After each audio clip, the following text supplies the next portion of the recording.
I flew to Abuja with roses to surprise my wife.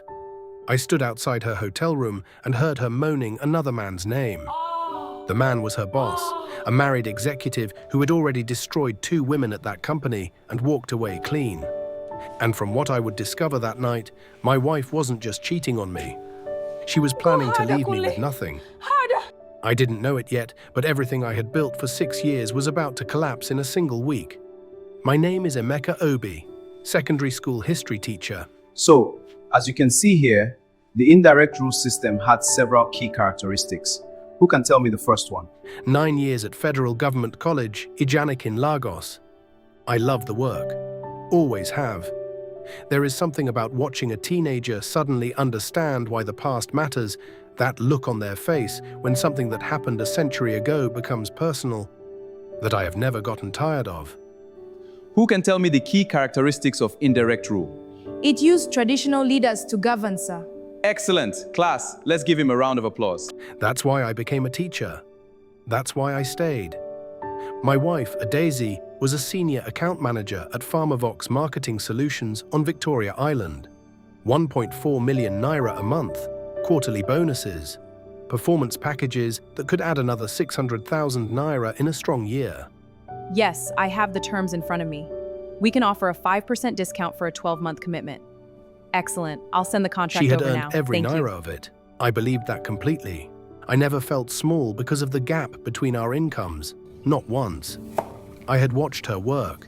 The 5 a.m. mornings at the kitchen table before the compound generator came on. The Sunday calls pacing the balcony in her housecoat because the client was in a different time zone.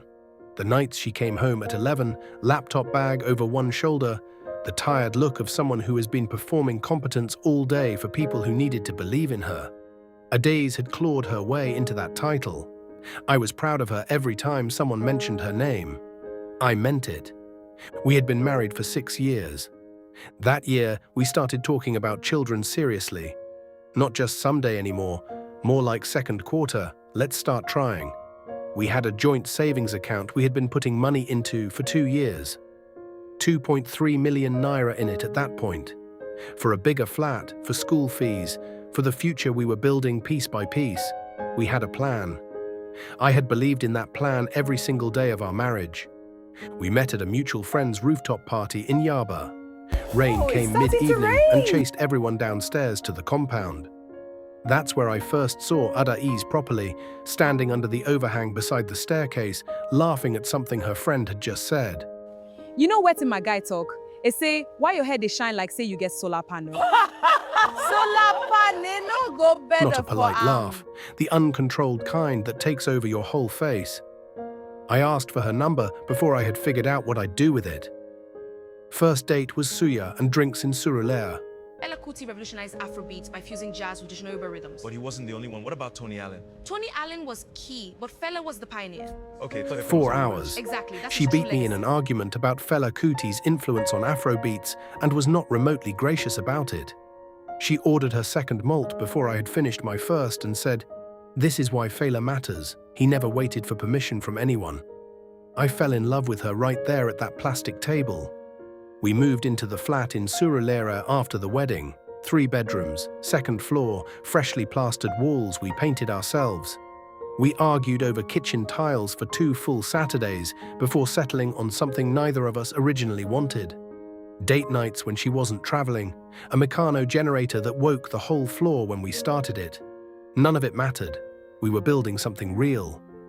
The business trip to Abuja was a 3-day pharmaceutical conference at Transcorp Hilton. Adai's left on a Tuesday morning.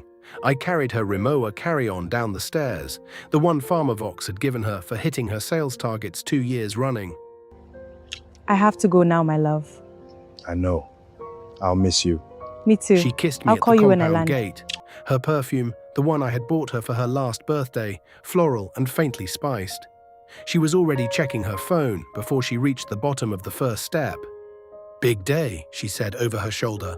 Kunle is presenting the new campaign structure to the major client. If they commit, there is a senior director opening in Q1. She said it the way people say things they have already decided to receive. Kunle Adeyemi was Adai's direct supervisor. senior vice president at PharmaVox. I had met him twice, company events, a dinner, an industry function. He was the kind of man who fills a room by deciding to be in it. Early 40s, sharp-featured, with the settled ease of a man who had spent decades being told he was exceptional. His suits were made for him by a Port Harcourt tailor who only did bespoke work, the kind of detail that is casual to the people for whom it is casual. A blacked-out Range Rover on company lease, an MBA from Wharton, 2 children at British International School Lagos, a wife named Tokunbo he brought to company dinners, the picture of Lagos establishment. The new metrics show a clear path forward. What about the client feedback? It's integrated. We must optimize. He had a way of making the women he mentored feel personally chosen. Like his attention was a prize they had earned on merit. Adais came home from his sessions more energized than after any client win. She quoted him at dinner. She held her posture differently after conversations with him. I noticed something at one company dinner, that the women who worked directly under him seemed particularly careful in how they spoke about him. Our boss is a good man. He leads with integrity and vision. He inspires us all. Not We frightened are fortunate exactly. to have him. Measured. Like people who have learned the correct distance to maintain from something that can move faster than they expect. I filed that observation away without knowing what to do with it. I should have kept it somewhere I could find it faster. At the time, I called it professional growth. I told her to go kill it. I kissed her back. I love you. I love you too. Drive safe. I will. I watched her car pull out of the compound. The first 2 days passed with the ordinary rhythm of her absences. We texted each evening. She sent a photo of the conference venue, a vast glass hall with cool air and people in expensive clothes, the kind of room designed to make everyone inside it feel they have arrived. I told her I had eaten Indomie for dinner because I was too tired to cook. She sent laughing emojis. I fell asleep watching a Champions League replay with the volume low. Then Auntie Ngozi called from Enugu. She is my father's older sister. 72 years old, saving money in envelopes for decades, small amounts set aside for each niece and nephew, for when the moment felt right. She had been saving for me since my 30th birthday. She had found the envelope while reorganizing her wardrobe. She had decided the moment was now. 800,000 naira.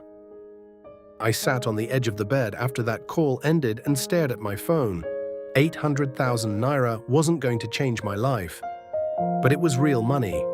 And Daisy had shown me once, months earlier, a photo on Instagram of the rooftop bar at Transcorp Hilton, the one with the view across Abuja's hills at evening. And she had said someday with a wistfulness I had filed away without knowing why. I thought, why not now? I booked an Air Peace flight for the next afternoon.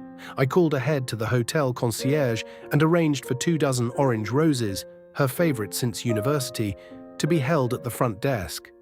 I made a reservation at a restaurant she had screenshot saved 3 times and mentioned once on a Sunday drive back from church. I packed a small overnight bag, my good grey shirt, dark slim trousers, cologne I reserved for occasions. I did not tell her. I wanted to see her face when she opened the door. I had been imagining that face the entire afternoon. The Air Peace flight was smooth. The Harmattan had softened the Abuja sky into a flat white-grey haze.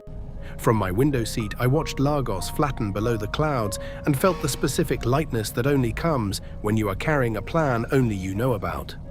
I marked essays for most of the 2-hour flight. SS2 students had submitted papers on the collapse of African kingdoms under colonial pressure. Chukwuemeka, a boy who almost always wrote something worth pausing over, had made a point about how the most devastating defeats don't come from outside. They come from the trusted figure, the person you were never watching because you never thought you needed to. I wrote excellent insight in the margin. I put the essay away. I didn't know yet what I was carrying home as evidence. Abuja received the plane with dry Harmattan warmth. Transcorp Hilton sat above the city like a declaration of itself, all glass and deliberate symmetry, with hills going the particular purple that only Abuja hills go at evening. The driveway was lined with Range Rovers and black Mercedes sedans. Men in bespoke agbadas moved through the entrance with the unhurried authority of people who are accustomed to being received. I collected the roses from the concierge, 24 orange blooms, tightly wrapped in cellophane with a white ribbon, heavier than I expected. I walked to the reception desk with my overnight bag over one shoulder and the flowers under my arm and felt for a moment like someone from a film about romance. The young woman behind the desk had a name tag that said Chinwe. She smiled at me the way hotel staff are trained to. Warm, present, professional. "I am here to surprise my wife," I said. "Adaeze Obi. I believe she is in room 612. Chinwe's fingers moved to her keyboard. She looked at the screen. Then she looked at me. Her smile didn't disappear, but something behind it shifted. The ease left. She looked back at the screen. She looked at me again. I watched her jaw tighten, just slightly, the way a person's face tightens when they are deciding how to deliver information they didn't ask to be responsible for. That was when I felt it. Not a thought yet. Not a named fear. Just a pull. The way a room feels a beat before something changes. Sir, I cannot provide you with the key at this time. It's against company policy.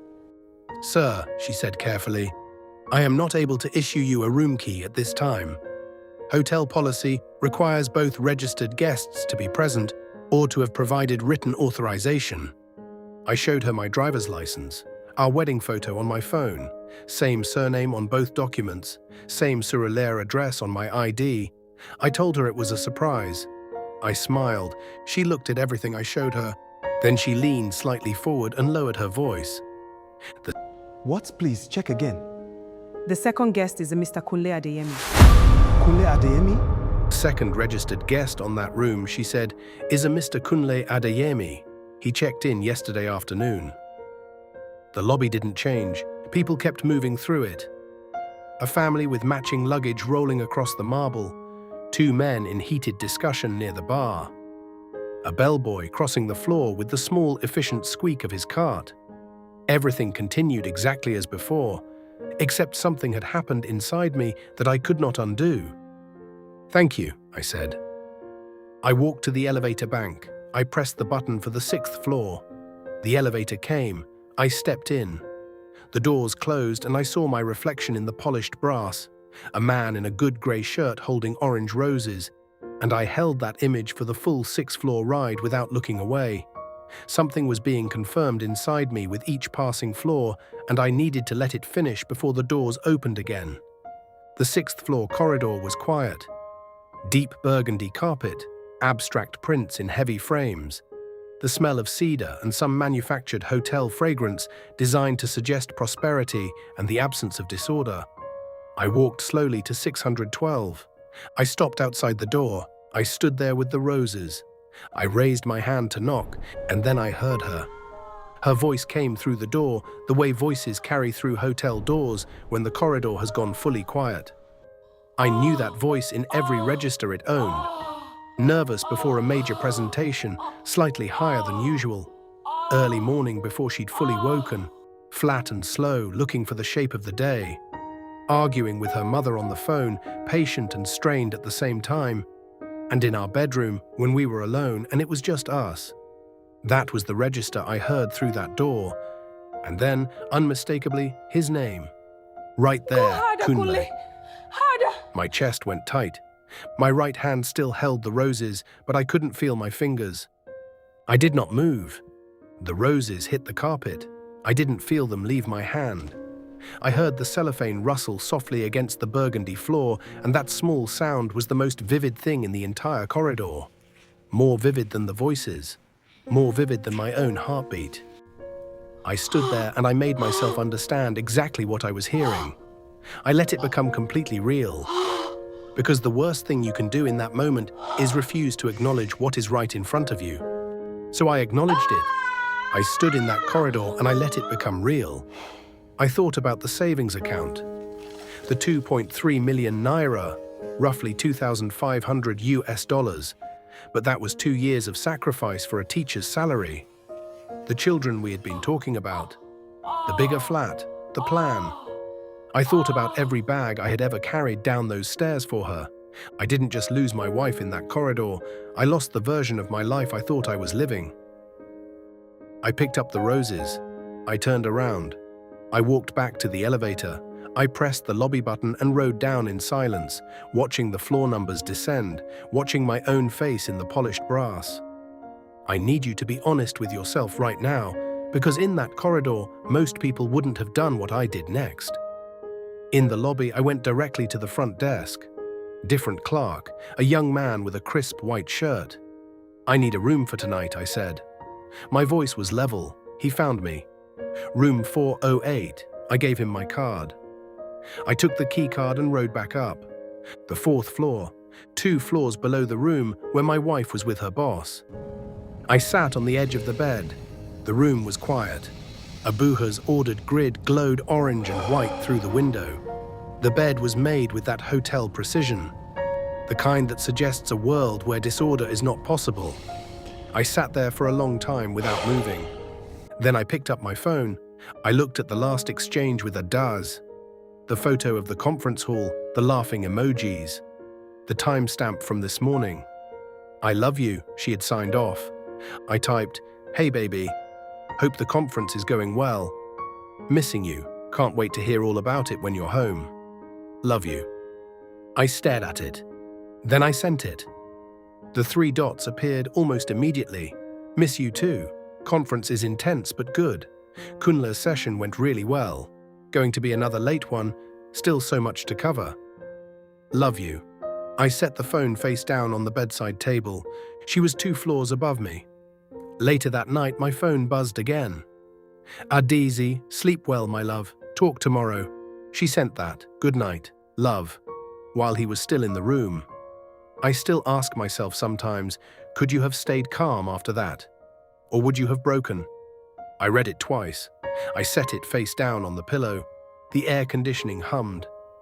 Somewhere above me, 2 floors, a short corridor, a door with a "Do Not Disturb" sign, was my wife, the woman I had driven to the airport 3 times in the past 6 months. The woman I had made jollof rice for on a Tuesday because she mentioned she was tired of takeout.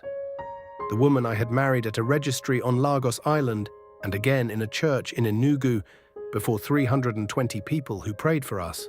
2 floors above me, and the roses were still in the 6th floor corridor, or someone had moved them.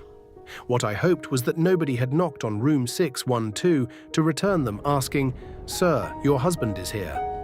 The thought was bitter and clear and gone almost as quickly as it came. The anger was there, heavy, constant, but I had nowhere to put it yet.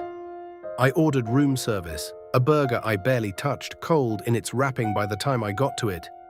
I sat at the desk and opened the Notes app on my phone and began writing down every detail I could remember. Every time in the past several months that something had felt slightly off. A phone turned face down when she heard me coming. A voice note quickly closed on a Sunday morning. A dinner where she was somewhere else entirely and came back too fast when I said her name. A Saturday, she came home from a spin class in gym clothes that smelled of a perfume that wasn't from any gym I knew. I wrote it all down, timestamps, context, every detail I could attach. I was not planning yet. I was documenting. I was a history teacher. Documentation always comes before everything else. At 2 a.m., I made several decisions. I was not going to knock on that door. Not tonight. Not in a hotel corridor in Abuja, full of shock and rage, with no evidence and no strategy. I've learned enough to know the person who reacts too fast usually loses. They make noise. They get dismissed. Adaze would cry. Kunle would smooth talk. His lawyers would arrive before mine. They would find a way to make me the problem, the jealous husband, the insecure man who couldn't handle his wife's success. I was going to fly back to Lagos in the morning. I was going to find out everything, and then I was going to decide what to do with what I found. At a time of my choosing, not theirs. I was on the first Air Peace flight out, 7:40 a.m. I thought about the kind of patience required when you know something the other person doesn't yet know you know. You have to stay still on the outside while something inside you works. I had never needed that kind of patience before. I spent my professional life teaching patience to teenagers. Patience with complexity, with context.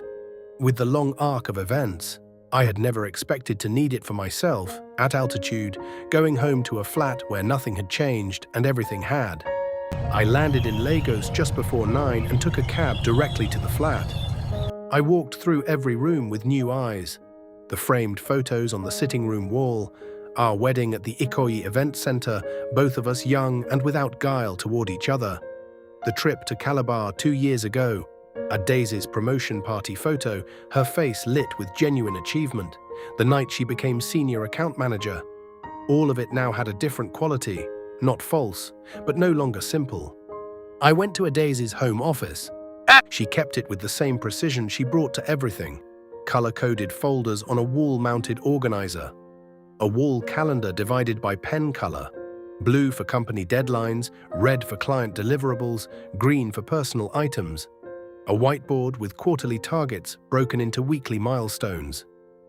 I photographed the calendar first. I read it backward through 8 months.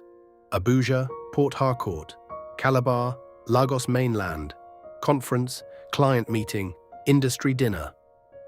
And some entries, in the green pen she reserved for personal items, marked only with 2 letters. K.A. I sat with those initials for a moment. Then I opened the bottom desk drawer. Under old payslips and our tenancy agreement and a folder of insurance documents, I found the note.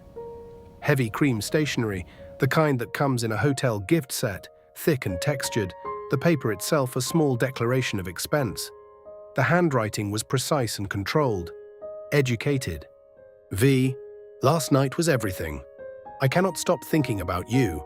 I know we have to be careful, but I want to wake up next to you every morning. Same time next month. I know somewhere better than last time. KV. A private name. An intimate name, something that lived in a world I had never been told existed. I sat in her office chair and held that note. Dated 4 months ago. 4 months ago I had been in this same flat. Marking student essays, making tea, watching football, living the ordinary life of a man who trusted his wife. She had read this note and kept it, brought it home and filed it here, in this drawer, under the payslips, in the space between the respectable and the hidden. She kept it because she wanted to. That was what the keeping meant. I photographed the note from every angle.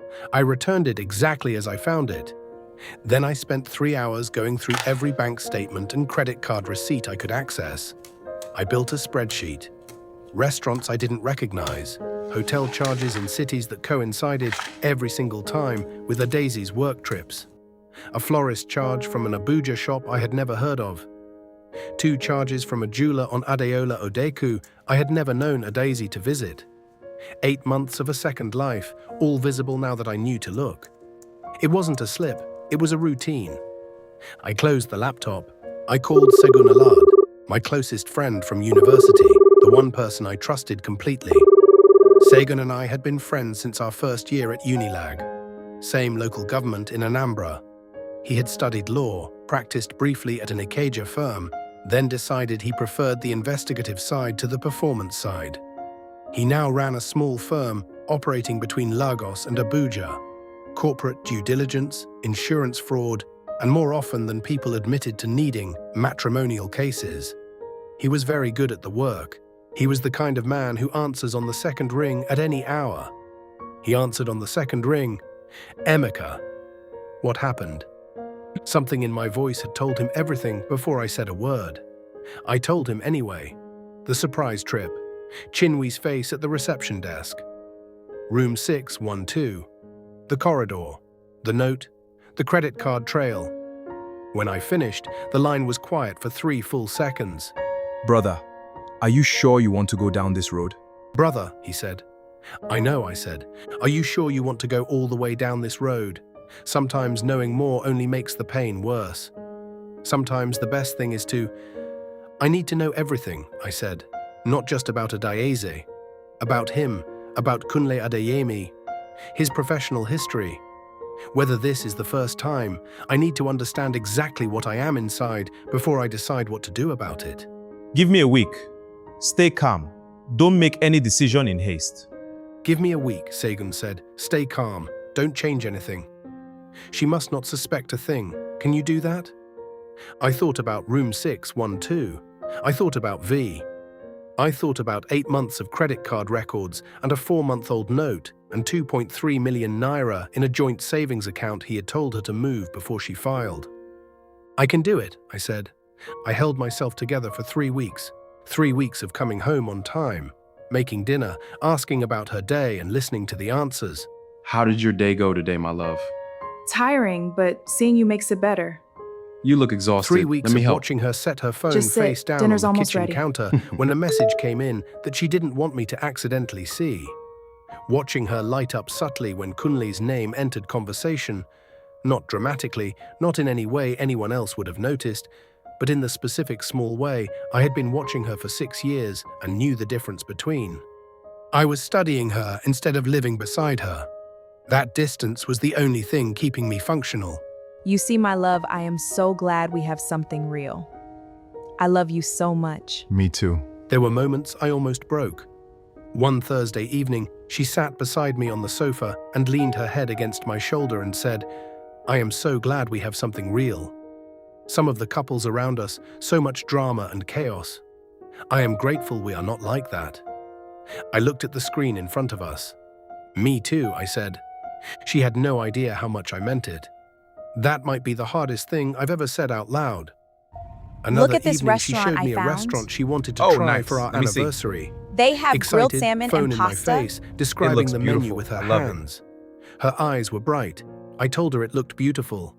She squeezed my hand. I thought about the rooftop bar at Transcorp Hilton, the one she had said someday about.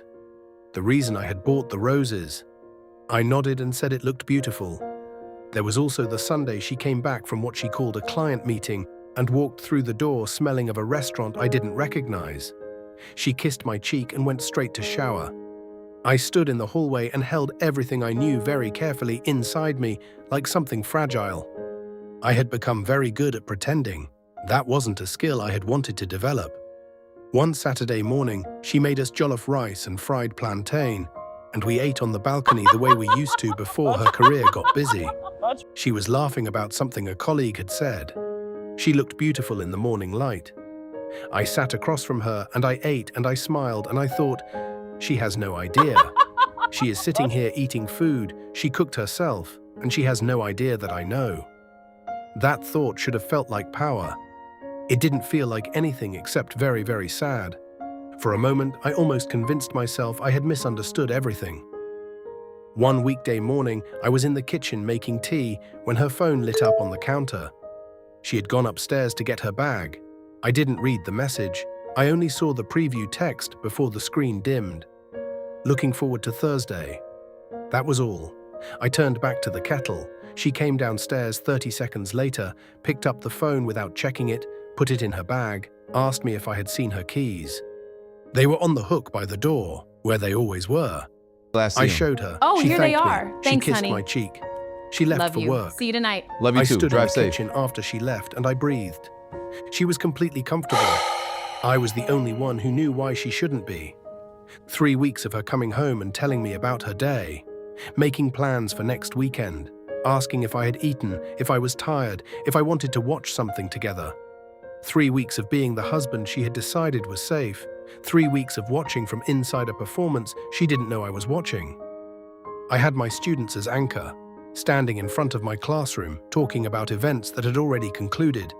That was the only place during those 3 weeks where I was fully present and not carrying anything hidden. They needed me to be their teacher. That need kept me functional. One Friday during that 3rd week, a student named Obiora stopped me after class. SS3, quiet and serious, always had his notebook open before I arrived. Sir, you have not been yourself this week. I thought maybe you were sick. Sir, you have not been yourself this week. I thought maybe you were sick. I wanted to ask. I looked at him, 17 years old, already perceptive enough to notice what I had been trying to keep invisible. I told him I was fine. Abuja, some weeks are heavier than others, but I am fine. Some weeks are heavier than others. I appreciated him asking. Thank you. He nodded, gathered his books. Before he left, he said, "You always tell us that the strongest people in any crisis are the ones who stay quiet long enough to think. I think you are one of those people, sir." He walked out. I stood at the board for a moment, then I erased the day's notes and went home to make dinner. Sagan called on the Friday evening at the end of the first week. "This is bigger than I expected," he said. "Give me a few more days." He came back the following Wednesday with a folder. We met at a coffee shop in Ikoyi, far enough from Victoria Island that there was no chance of running into anyone who moved in Adaisy's professional world. Segun arrived before me, 2 black coffees on the table, a manila folder. The expression of someone who has delivered bad news before and knows preparation doesn't change how it lands. He opened the folder. Kunle Adeyemi, 44 years old, SVP, Pharmavox Marketing Solutions. Married to Tokunbo Adeyemi, née Coca, for 16 years. 2 children at British International School Lagos. Fees approximately 8 million naira annually per child. Family home in Lekki. Phase 1, 6 bedrooms, valued at approximately 250 million naira. The Range Rover on company lease. Total annual compensation approaching 22 million naira. A substantial man in every Lagos metric that measured substance. In American terms, we are talking about someone earning close to $25,000 a month. More than I made in a year. Also a man with a documented history. "He has done this before," Segun said, "at least twice that I can verify with confidence. Tell me all of it." The first woman was named Fatima Bello, marketing coordinator at Pharmavox from 2019 to 2021. She worked directly under Kunle. She left the company quietly in early 2021 with a settlement package, 1 month's pay for every year of service and a non-disclosure agreement. A source inside Pharmavox's HR confirmed there had been an internal complaint about inappropriate conduct, processed through what the internal documents called a resolution protocol. The complaint was handled. Fatima left. Kunle stayed. His revenue was too important to the firm to risk the distraction. The second was a woman named Amara Okonkwo, Senior Account Manager, the exact position Ades currently held. She had worked under Kunle from 2021 until 6 months ago. She had been on the internal shortlist for the Senior Director promotion, the same promotion Ades had been promised. Then, without explanation, Amara had accepted a transfer to Pharmavox's Abuja satellite office and signed a non-disclosure agreement. Segun slid a printed LinkedIn profile across the table. Amara Okonkwo, mid-30s, confident professional photo, impressive credentials, currently based in Abuja. "I reached her through a mutual contact," Segun said. "She would not give me anything formally. But she confirmed there had been a relationship with Kunle that made her position in Lagos completely untenable. The company gave her a choice: transfer quietly and keep your benefits, or refuse and resign with less. She chose to transfer. She signed the NDA. She moved to Abuja. He didn't destroy people loudly, he just made sure they had no good options and let them choose." I sat with that. The senior director position had opened up because Amara had been removed to create it, and Adazi had been elevated into that exact vacancy. The career I had been so proud of, the trajectory I had talked about at family dinners and compound gatherings, the promotion we had planned around at the kitchen table. Her rise had been built on another woman's removal. I felt cold. "There is one more thing," Segun said. His voice had the particular gentleness of someone who knows the next thing is worse than everything that came before. He handed me printed screenshots, text messages, between Adais and Kunle from the previous week. I didn't ask how Segun had obtained them. I had already decided to trust him with the methods and focus on what they revealed. I read them slowly. T is asking questions about Abuja. She is getting suspicious. We need to be more careful. What did you tell her? Conference stuff. The client meetings. She did not fully believe it. I could see it in how she was looking at me when I got back. Maybe we should slow down for a while. This is getting too complicated. No, we have been through this conversation. A few more months until the promotion is formally locked in and signed. After that, we both file. I am not losing you because we lost patience now. Do you really think you will leave Tokunbo? You have been saying it for months, Kunle. I promise you, V. By this time next year, we are together properly. No more hiding. I file, you file. We say separately that our marriages were already dead. Nobody connects it to us being together. I hope you mean it. I cannot keep lying to Emeka forever. He is a good man. He doesn't deserve this. Then end it with him now. File for divorce. You do not need to mention me, but wait until the promotion is confirmed in writing. And before you file, move what you can to a personal account. Shift the savings. You will have much more leverage in the negotiation. You are terrible. I love it. I love you, V. See you tonight. Wear the red dress. I set the papers down on the table. She had written it herself. He is a good man. He doesn't deserve this. She had typed those exact words, looked at them on her screen, and kept going, and then agreed, in a time-stamped message, to move money out of our joint accounts before filing for divorce, so I would have less to fight with when the time came. The 2.3 million naira we had been saving for our children. This was not a woman who had stumbled into something. They had already started planning my exit from my own life, and I hadn't even noticed the door was closing. This was a plan. Detailed, calculated, coldly reasoned. And I was the person it was designed to diminish.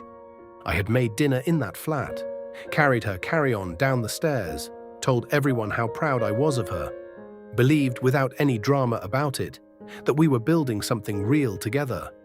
And the entire time, she and her boss had been treating my trust as raw material in a financial calculation designed to reduce what I walked away with. I sat in that Ikoyi coffee shop, and I was still. Outside the window, a car alarm sounded somewhere on the road and went quiet. A woman at the counter laughed at something on her phone. The coffee in front of me had gone cold. They had weighed me. They had found me manageable. They had planned to steal my future and walk away clean. And I won't lie, at that point, forgiveness wasn't even something I was thinking about anymore. Segun was watching me. What do I do with all this? What do I do with all of this? I asked. He laid out the options. Quiet divorce, adultery documented, favorable settlement under Nigerian family law, clean exit in roughly 6 months. Nuclear option, expose everything simultaneously to the company, to Tokunbo, to journalists, to anyone with standing to act. Or option 3, do everything in the nuclear option, but do it in the correct order, with proper coordination at a moment of my choosing, so that nothing could be preempted and nothing could be individually dismissed. I want option 3, I said. He nodded. He had known. Then he said something I have never forgotten. The moment you move from emotion, you lose. Men like him are waiting for exactly that. So we move from strategy. Men like him don't lose when they're wrong. They lose when someone is patient enough to wait them out. We planned for the next hour. I hired Mrs. Amaka Ize the following Tuesday, a divorce attorney, one of the most experienced on Lagos Island. Her office was on Broad Street, Lagos Island, in a building that smelled of printer ink and the seriousness of legal work. She was in her late 50s, dressed plainly but with expensive detail. Reading glasses on a chain, the unhurried manner of someone who has heard every version of human betrayal that exists and made her peace with the fact that it will keep arriving. She listened to everything without interrupting. She looked at every document. "You have an exceptionally strong case," she said when I finished. "Under Nigerian family law, documented adultery significantly affects property division and spousal maintenance. Given the income disparity and evidence of active financial planning against you, you should retain your full share of the matrimonial flat, receive reasonable maintenance support, and she will carry the legal costs." She paused.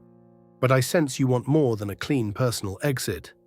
I told her about Fatima Bello and Amara Okonkwo, the NDAs and the quiet transfers, a company that had protected Kunle for 7 years because his revenue mattered more to them than the women he destroyed along the way. "If I am walking through fire anyway," I said, "I want it to mean something beyond just my own situation." Mrs. Ease was quiet for a moment. Then she said, "A man who only protects himself leaves the next woman unprotected. If you want to do this properly, we protect everyone we can reach." Then, I believe in that. And I believe it is achievable. But it requires timing, precise coordination, and patience you have to maintain even when everything in you wants to move. She prepared the divorce papers and held them. Through a professional contact, she reached Amara Okonkwo quietly, informing her that she was not alone, that the pattern had continued after she signed her NDA, and that there were legal arguments suggesting the NDA might not hold, given that the company had failed to stop the same behavior it had theoretically addressed. Amara called back the next morning. She had been waiting 2 years for someone to say exactly that. She was ready.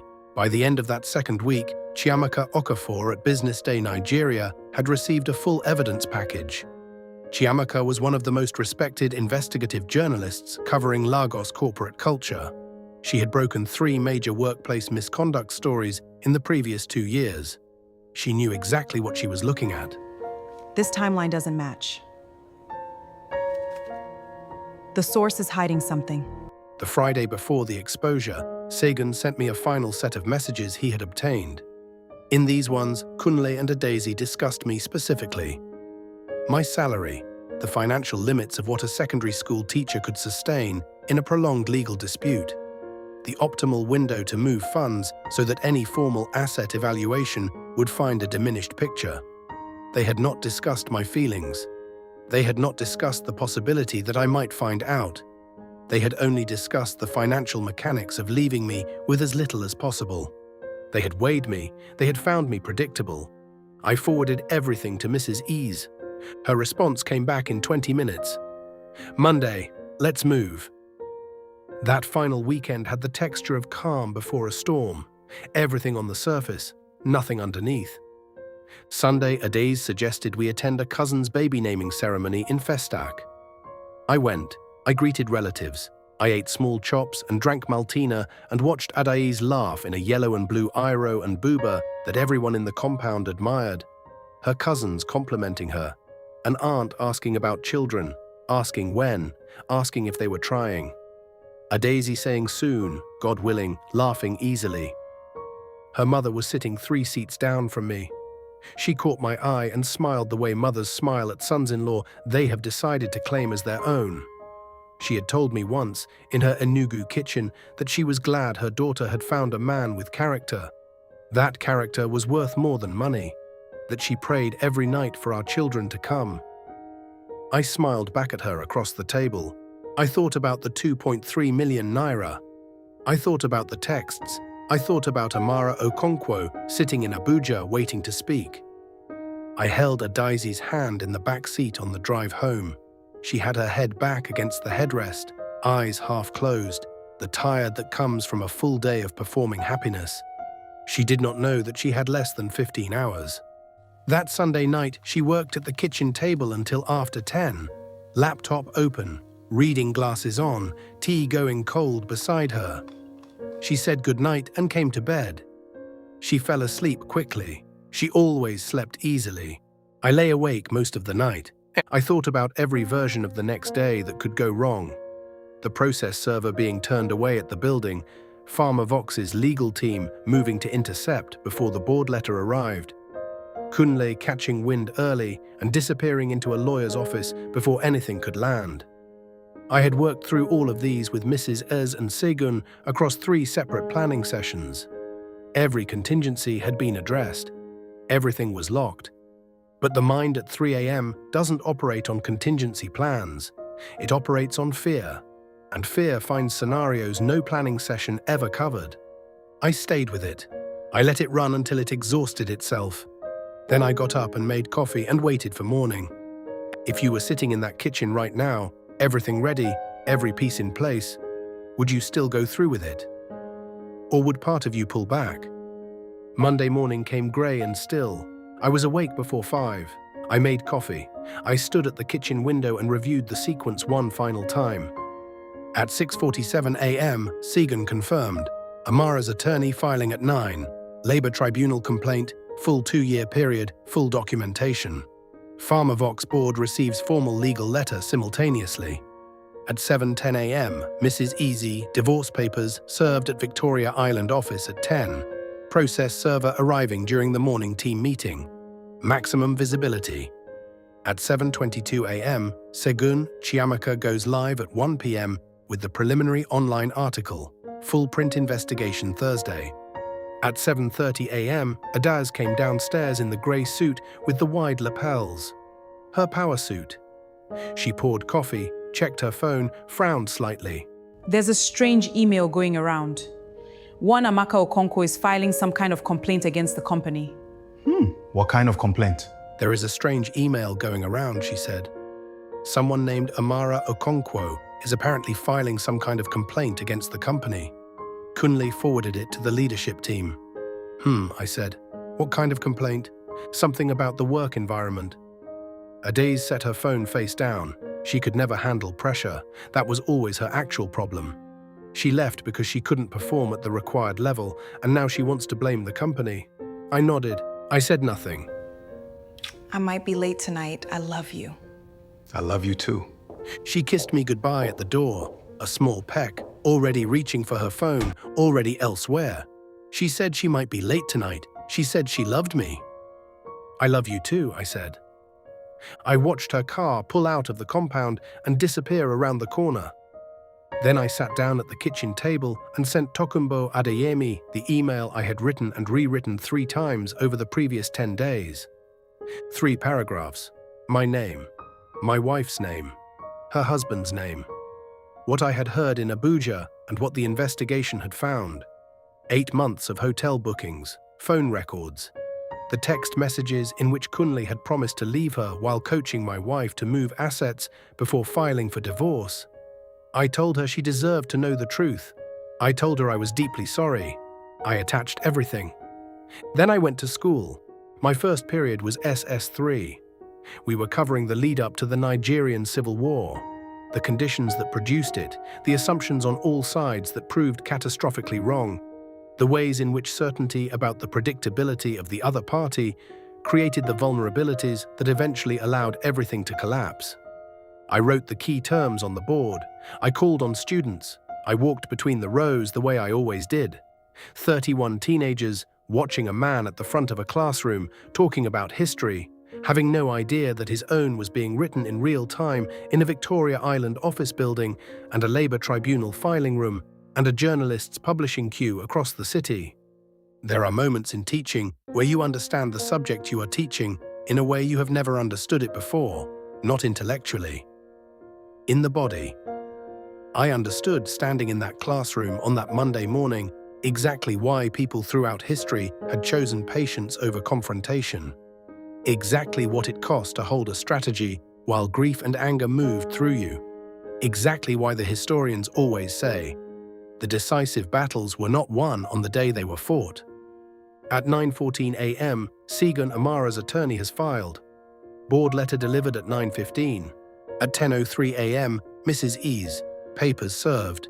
So, to conclude, the projections show a significant upturn in Q4, She and was we need to be ready to mid-sentence when scale the our operations receptionist knocked. accordingly. Not a colleague, not someone coming to ask a question. The receptionist, the woman who sat at the front desk, who held the visitor log, who knew everyone by name and title and which clients they handled. That woman had crossed the entire floor to reach that meeting room. The process server had come to the building's main reception at 9:58 a.m. and asked for Adai's Obi. Not a question, a statement, full name, job title, floor number. The receptionist had made one call to confirm, then picked up the envelope and walked it herself. The meeting room had glass walls on 2 sides. Everyone on that floor could see in. She knocked once and opened the door without waiting. The client on the phone went quiet mid-sentence. The 4 colleagues around the table, people Adai's had worked alongside for years, people she had led pitches with, people she had celebrated quarterly targets with in that same room, all of them stopped. One had a pen poised over a notepad. It stayed there. Someone shifted in their chair and didn't shift back. The receptionist crossed the room without looking at anyone else. She set the envelope on the table directly in front of Adai's. Then she said her name. Not a question.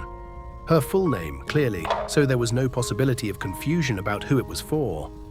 The envelope said legal process on the outside in bold black ink. Adai's looked at it for a moment before touching it.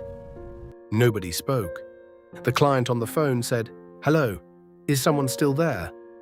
Nobody answered. One of the colleagues looked at the table. Another found something to look at on their laptop screen. Eyes down, not typing. She picked it up.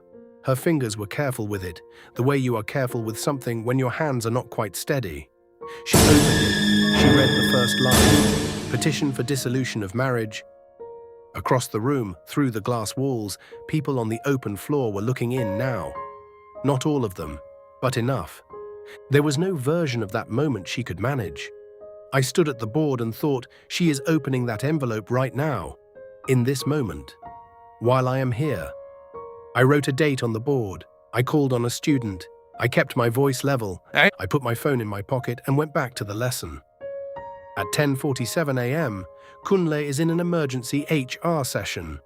Administrative leave effective immediately. His PA is clearing his external calendar. At 11:22 a.m., Tokunbo Adeyemi called.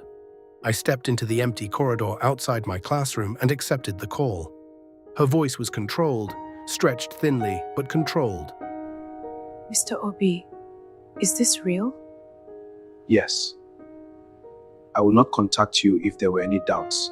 She was deciding, in real time, not to fall apart until she knew the full scope of what she was falling apart about. Mr. Obi, is this real? Yes, I said. I would not contact you if there were any doubt. I was in Abuja myself. I stood outside the room. I have documentation going back 8 months. I know this is the worst possible kind of thing to receive, and I am genuinely sorry to be the one bringing it to you. A long breath on her end. He told me I was imagining things, she said, every time I asked about a trip. Every time I said something felt different between us. He made me feel like I was unstable for noticing what I was noticing. That is the part I will never forgive. Not the betrayal itself, but being made to doubt my own mind. I know how that feels, I said. My wife did the same to me. She was quiet for a moment. When she spoke again, her voice was harder, more decided. We have been married for 16 years, she said. I have a 12-year-old daughter and a 10-year-old son. I have been the one home every evening, making sure they did their homework, practicing piano with my daughter, going to my son's football matches, trusting completely that their father was doing what he said he was doing. She paused. I am calling an attorney today, she said.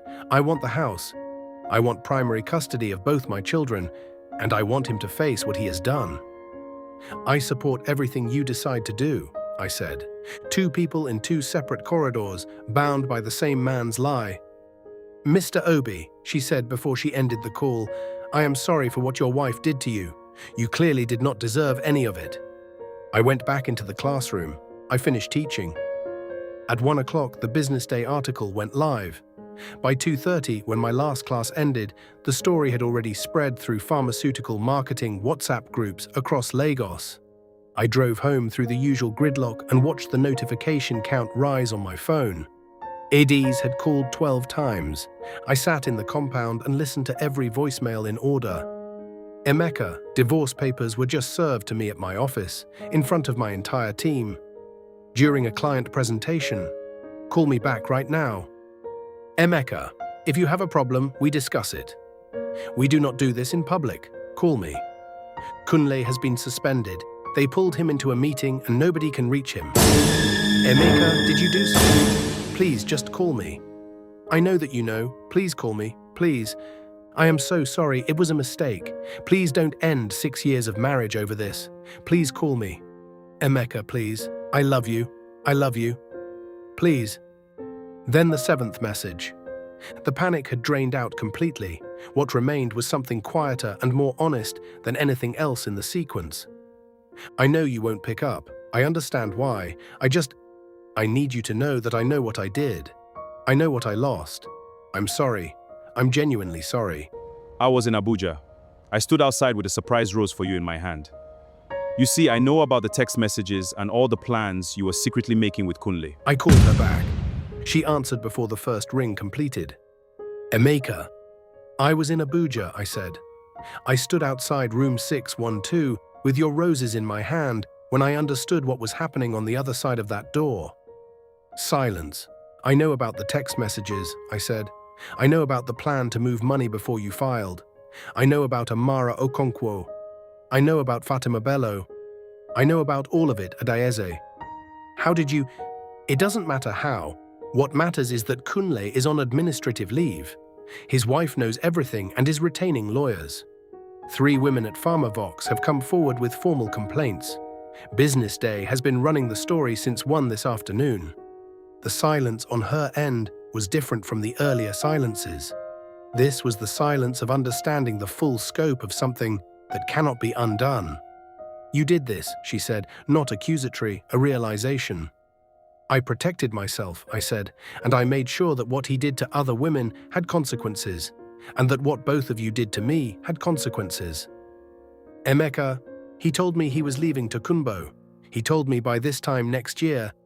I know what he told you, I said. I read those messages. He told Amara Okonkwo the same things before he transferred her to Abuja. He was using your ambition as a lever to keep you available. He was never going to leave Tokunbo, and by the time you figured that out, you would have already destroyed your marriage and had nowhere to go but toward him. Silence. I know that now, she said. I think I knew it before I admitted it to myself. Have your lawyer contact Mrs. Ease, I said. Do not come to the flat. I ended the call. 3 days later, an email arrived from Kunle Adeyemi. Subject line, we need to talk, man to man. The email was long. It began with careful denial. He framed everything as mutual, consensual, a professional closeness that went too far. Then it shifted to complaint. What I was doing was vindictive, ruining innocent lives. His children didn't deserve to have their father's reputation destroyed. Then it shifted to appeal. He would stop all contact with Adaizi. He would recommend her for a transfer to a different department. We could all move forward quietly like adults. I read it twice. It was a masterclass in the language of men who have been caught. Every sentence designed to reframe accountability as aggression. The real victim, per his framing, was the one asking for consequences. This man had protected himself for 7 years, coached my wife to drain our savings, and left Amara Okonkwo in Abuja with an NDA and nowhere to go. Now he was writing to me about innocent lives. I deleted it without responding. The Thursday Business Day print investigation ran on the front page of the business section. The powerful man nobody challenged. 7 years of abuse at PharmaVox Marketing Solutions. Chiamaka Okafor had spoken to 9 former PharmaVox employees.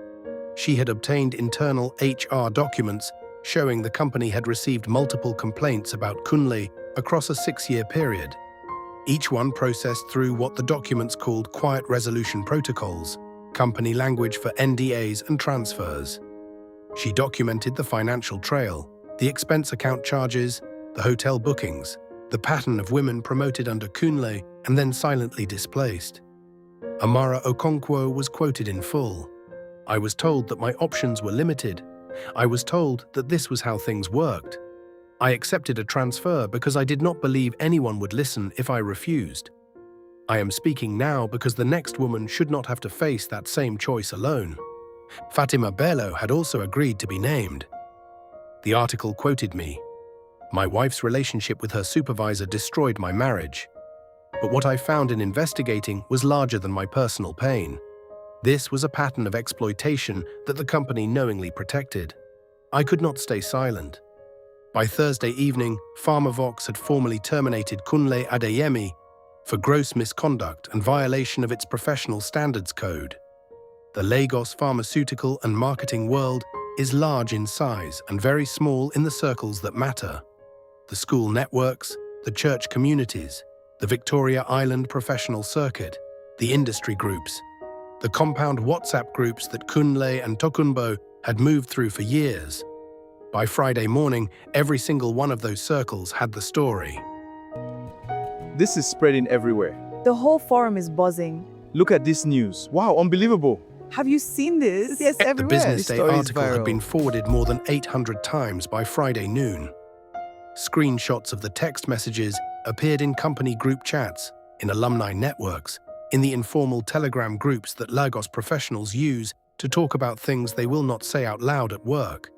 The expense account charges, the hotel bookings, the pattern of transfers. Chiamaka had reported it all precisely and without embellishment, and that precision was what made it impossible to dismiss. People who had attended Kunle's company dinners alongside Tokunbo were now texting Tokunbo directly. People who had worked at Farmer Vox and said nothing for years were now saying things. Kunle's name, synonymous for 7 years with power and performance, had become synonymous overnight with something else entirely. There was no managing this. There was no quiet version of it. The power that had protected him inside that building couldn't follow him outside it. He had miscalculated how far his name traveled. Tokunbo filed for divorce. Her family's legal connections moved things considerably faster than Kunle had anticipated. She received the Lekki Phase 1 house, primary custody of both children.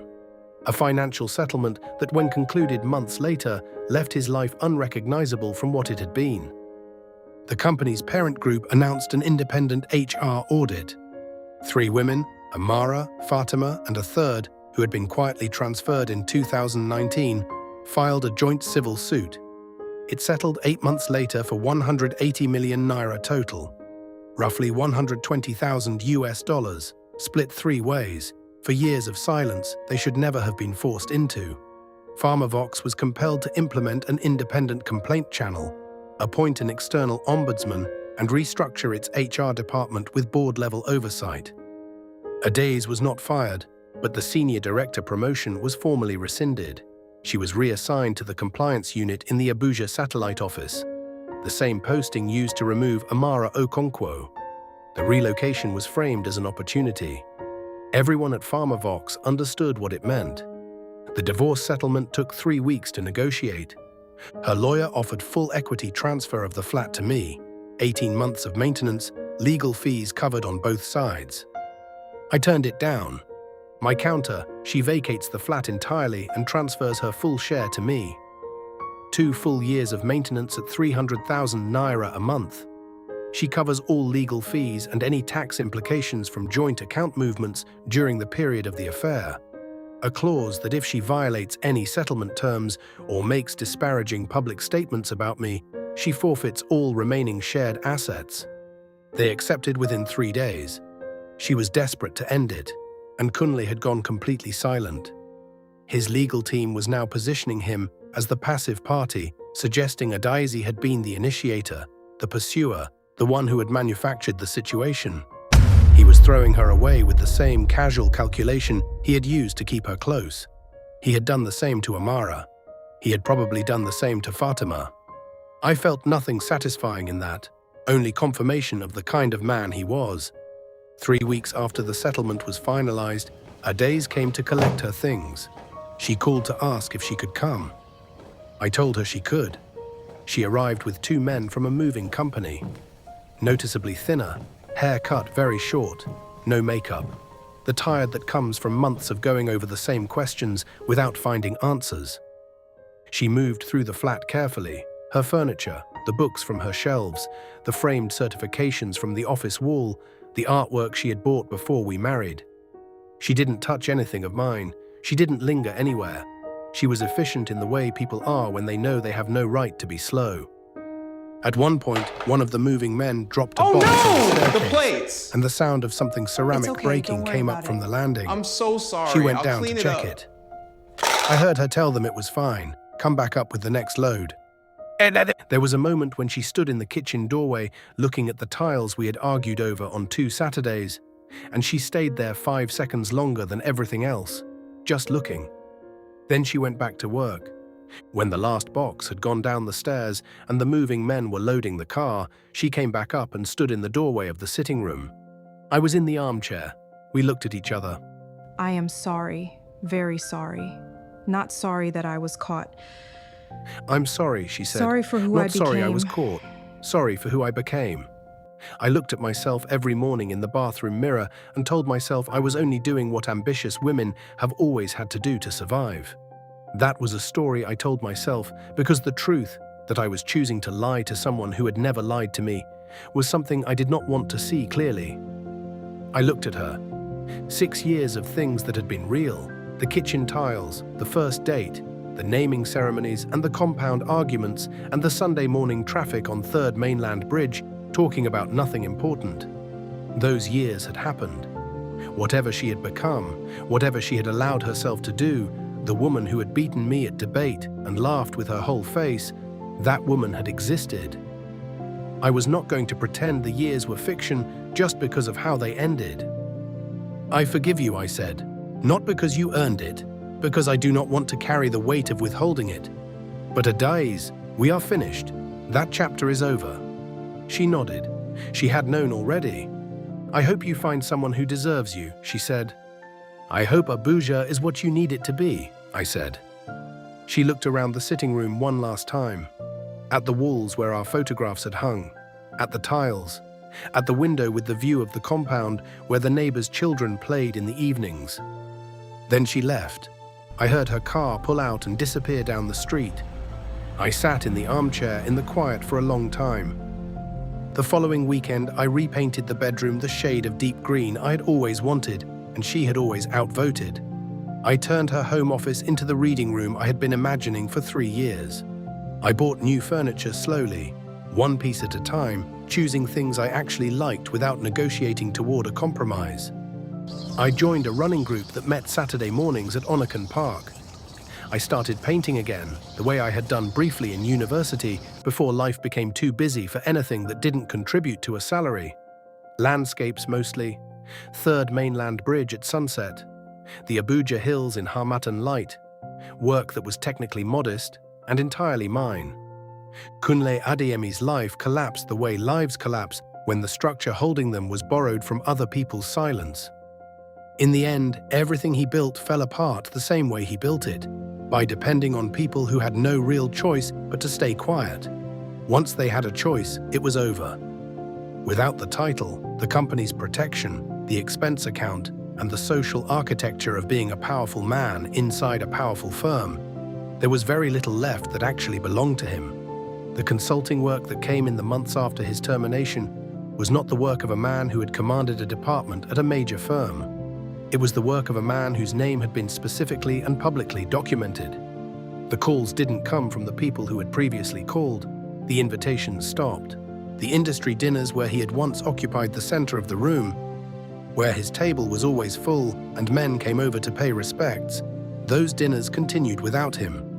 He saw his children every other weekend under conditions Tokunbo's lawyers had carefully defined. He had discovered what powerful men always discover too late. The power borrowed from an institution is not yours to keep.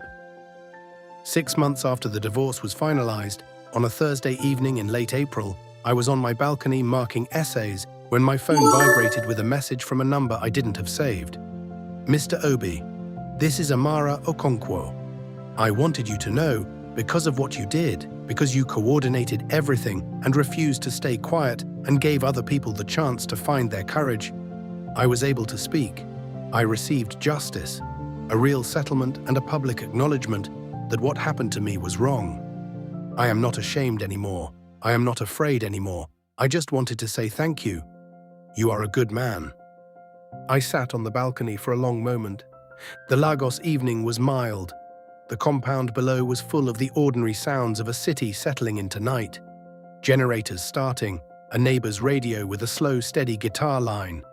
Children being called in for the evening, their mothers' voices rising from open kitchen windows. A city that doesn't stop moving regardless of what any individual inside it is going through. I typed back, "Thank you for speaking up. You did not deserve what happened to you. I hope the next chapter is everything the previous one tried to take from you." I set the phone down. I picked up my marking pen. I had 20 essays left. Chukwuemeka had submitted a paper on reconstruction in post-independence West Africa, on the work of building something after a system designed to exploit has been dismantled, on what that rebuilding costs, what it requires from people, and what it is ultimately for. In the margin of his first page, written in pencil, he had left a note for me. "Sir, this reminds me of something you said last term, that the most dangerous mistake you can make is to underestimate a quiet man." I looked at that sentence, then I wrote in the margin, "You were paying attention." Good. Some weeks later, the English teacher 2 classrooms down from mine stopped me in the school corridor. She had heard the broad outline of what had happened. Lagos being Lagos, it had reached her through someone who knew someone. She didn't ask for details. She only said, "I heard you went through something terrible. And I just wanted to say that the way you handled it, from what I heard, it was dignified. That matters." I thanked her. I drove home and thought about that word, dignified. It wasn't the word I would have chosen for how I felt on the inside during those months. What I felt on the inside was fury and grief and a cold determination that was not dignified so much as it was necessary. But from the outside, perhaps it had looked like something. Perhaps it had looked like a man who had decided what he was worth. Even now, I still wonder if I went too far. Be honest, did I? Drop your verdict in the comments. I want to know where you stand. I am not going to tell you that Adeye's choices turned out to be a gift. That kind of ending is for people who need a clean resolution to something that was never clean. What I will tell you is simpler. I survived it. Not cleanly, not without the nights when the anger came back so hard I had to leave the flat and walk through Surulere at midnight just to have somewhere to put it. Not without the mornings when I reached for my phone to tell her something funny from school before I remembered. Not without real grief for years that had, in places, been genuinely good. But I survived it with myself intact. I did not become someone I was ashamed of. I gathered information. I built a case. I coordinated with people who deserved to know the truth. I made sure that Amara Okonkwo and Fatima Bello did not have to keep enduring in silence what they had been forced to endure alone. And I executed at a moment of my own choosing. Not theirs. That is what I am most proud of. Not the settlement, not the articles, not watching Kunle lose everything he had used to make others feel small. Just this. When it was all over, I was still recognizably myself, still a man I could face in the mirror without looking away. The thing they had miscalculated was simple. They looked at a secondary school teacher with a modest salary and a quiet manner and decided he was manageable, predictable, a man who would react with emotion instead of strategy and then go away. They had never once asked what I taught. They thought I was a quiet man. They didn't understand that quiet and patient are 2 different things. I taught history. I had spent 9 years teaching young people that the most powerful forces in any conflict are rarely the loudest ones. That the decisive battles were won not in the moment of direct engagement, but in the weeks and months of patient preparation before it. That the people who changed things refused to be moved from what they were fighting for by impatience or by pain. They had given me 9 years of exactly that lesson. And in the end, that was the only thing they had never thought to take away.